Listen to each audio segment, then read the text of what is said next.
Assalamualaikum warahmatullahi wabarakatuh. Perkenalkan, nama saya Muhammad Afan Maulana dari Prodi D3 Tata Boga. Perkenalkan, nama saya Maulidia dari Prodi S1 Pendidikan Tata Busana. Perkenalkan, nama saya Sinta Wulandari dari Prodi D3 Tata Boga. Perkenalkan, nama saya Raisa Afifa dari Prodi S1 Pendidikan Tata Boga. Kami dari kelompok 7 ingin mendiskusikan hasil resume kami yang sudah kami kerjakan.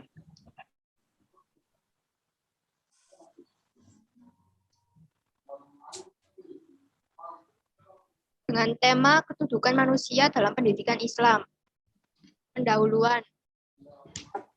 Konsep tentang manusia dalam pembahasan filsafat pendidikan Islam merupakan tema sentral, sebab dalam pembicaraan pendidikan Islam, manusia menjadi objek sekaligus subjek pendidikan itu sendiri.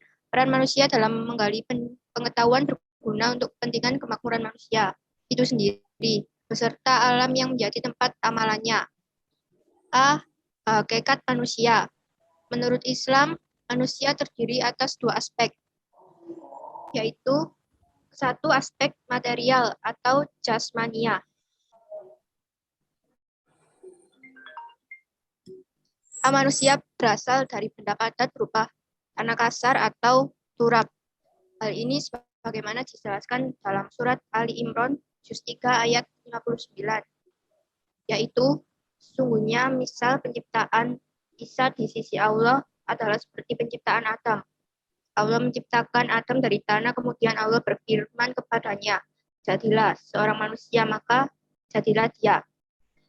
B. Dan juga manusia berasal dari Saripati Sulala, bagaimana disebut dalam Al-Mu'minun. Dan sesungguhnya kami telah menciptakan manusia dari suatu saripati berasal dari tanah.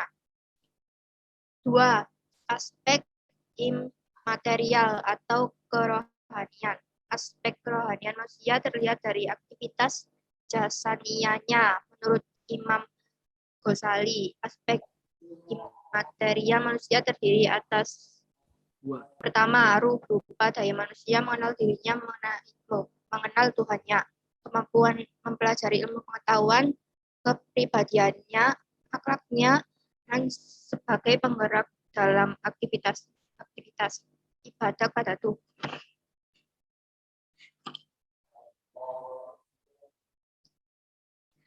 Tuhannya.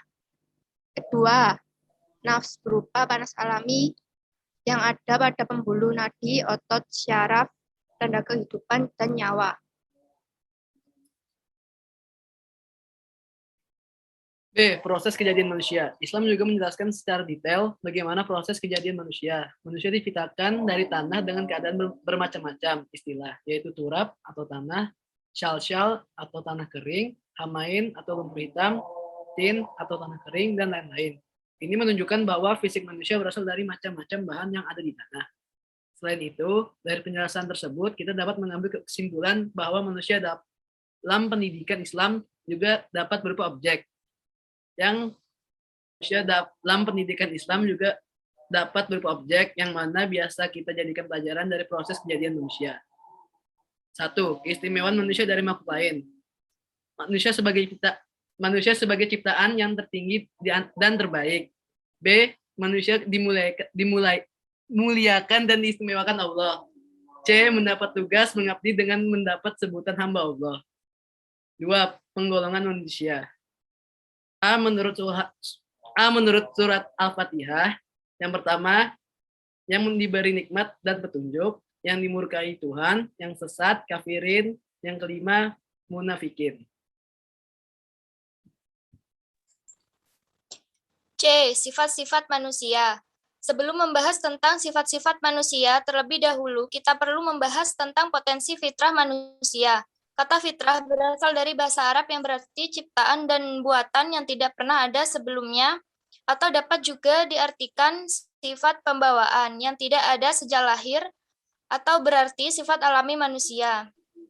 Kata fitrah tersebut adalah kata benda abstrak dari kata kerja yang berarti telah menjadikan Hasan Langgulung berpendapat bahwa yang dimaksud fitrah adalah potensi yang baik. Kemudian menurut Imam Al-Ghazali, Fitrah adalah sifat dasar manusia yang dibawa sejak lahir dan memiliki keistimewaan. Islam sendiri dalam Al-Quran sudah menyebutkan dengan jelas sifat-sifat yang ada dalam diri manusia. Ketentuan tersebut terdapat dalam beberapa ayat, diantaranya 1. Bersifat tergesa-gesa, 2. Sering membantah, 3. Ingkar dan tidak berterima kasih kepada Tuhan, 4. Keluh kesah, gelisah, dan kikir, 5. Putus asa bila ada kesalahan, 6. Kadang-kadang ingat Tuhan karena penderitaan.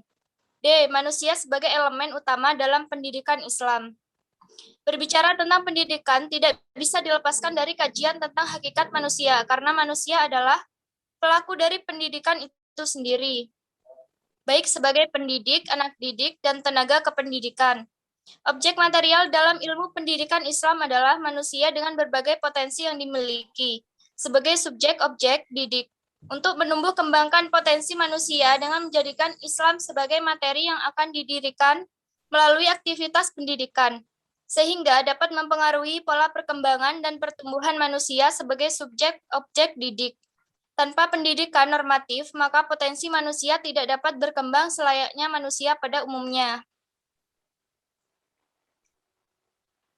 Pengembangan manusia dalam perspektif pendidikan Islam. Manusia diciptakan oleh Allah sebagai makhluk yang diharuskan untuk selalu beribadah pada Allah. Selain itu, manusia difungsikan sebagai khalifah di bumi dengan tugas untuk memelihara dan memakmurkan bumi. Pemanfaatan segala sumber daya di dalamnya harus dilakukan dengan daya cipta yang tinggi, serta memperhatikan prinsip keseimbangan. Manusia juga menyadari bahwa segala tindakan yang menimbulkan kerusakan di bumi harus dihentikan. Adapun interaksi manusia dengan sumber daya alam yang telah disediakan, manusia mempunyai 3 peran. Pertama, hubungan al-intifa'uh bin, hubungan utility. Kedua, hubungan itibar, mengambil pelajaran. Ketiga adalah hubungan al-ihtifah, atau hubungan untuk pelestarian alam.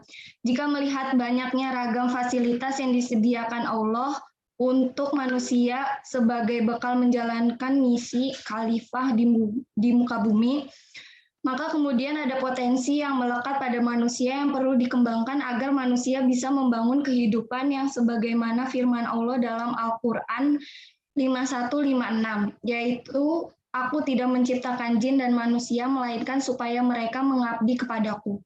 Jadi, semua kekuatan alam ini pada prinsipnya dikendalikan oleh manusia, karena Tuhan telah memberikan konsensi penunduhan alam itu untuk manusia. Kalimat dalam Al-Quran selalu berbunyi akhara lakum.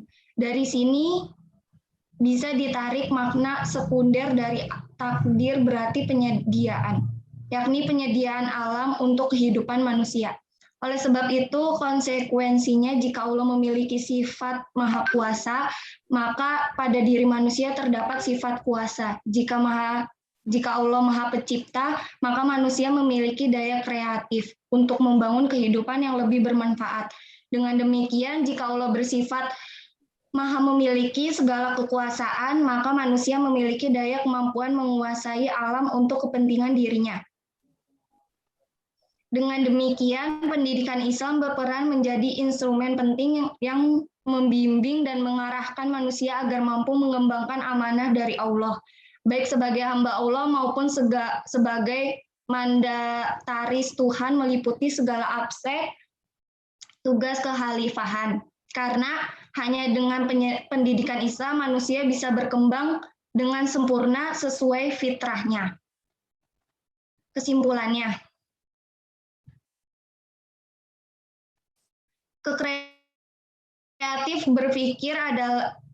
kreativitas berpikir dan produktivitas berperilaku dari manusia sebagai makhluk ciptaan Allah yang berfungsi sebagai hamba Allah dan khalifah di muka bumi akan berkembang ketika dihadirkan pola pendidikan Islam yang mengaktualisir segenap potensi yang telah dimiliki. Dengan bekal pengetahuan, manusia bisa memanfaatkan sumber daya alam yang telah tersedia bagi media untuk mengembangkan manusia dari ketidaktahuan menjadi individu yang berperadaban.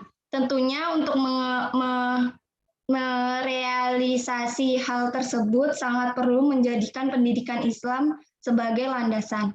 Karena pendidikan Islam identik dengan pemeliharaan keimanan, membina keislaman, dan membekali akhlak al-karimah. Dengan demikian, maka terciptalah kemakmuran di muka bumi sehingga kehidupan di bumi menjadi damai dan sejahtera. Belum anjir. Masalah yang ditemukan. Sudah nanti aja nih sekarang. Dijawab. Ini ngebahas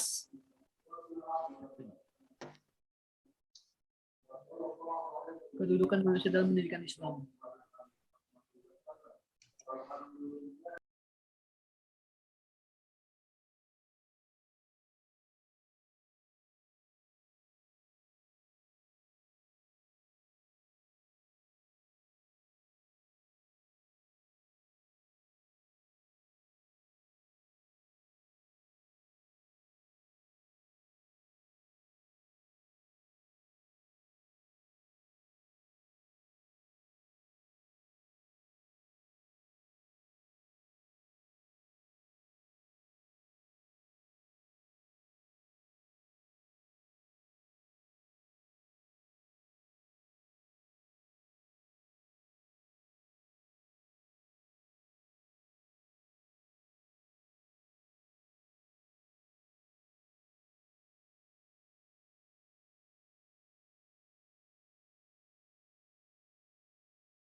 Cari masalah kan?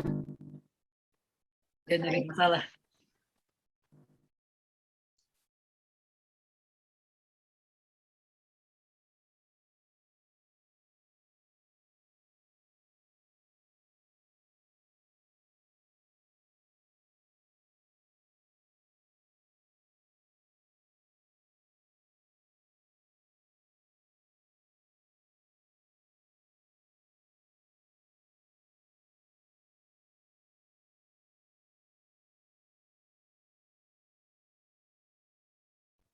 Masalah yang ditemukan.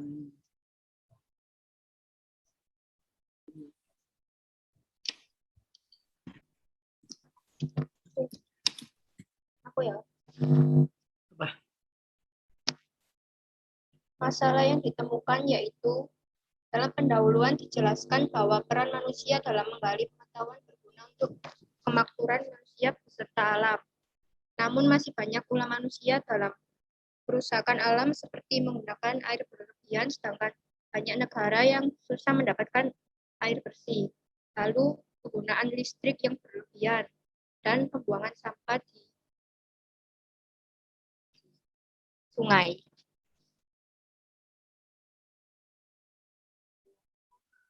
Ulang. Ulang. Ya Allah. Masalah yang ditemukan yaitu dalam pendahuluan dijelaskan bahwa peran manusia dalam menggali pengetahuan berguna untuk kemakmuran manusia beserta alam. Namun masih banyak ulah manusia dalam kerusakan alam seperti menggunakan air secara berlebihan. Sedangkan banyak negara-negara yang sulit mendapatkan air bersih.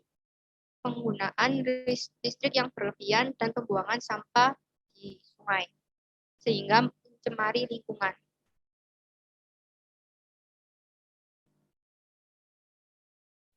Hasil diskusinya, dengan demikian maka terciptalah kemakmuran di muka bumi, sehingga kehidupan menjadi damai dan sejahtera.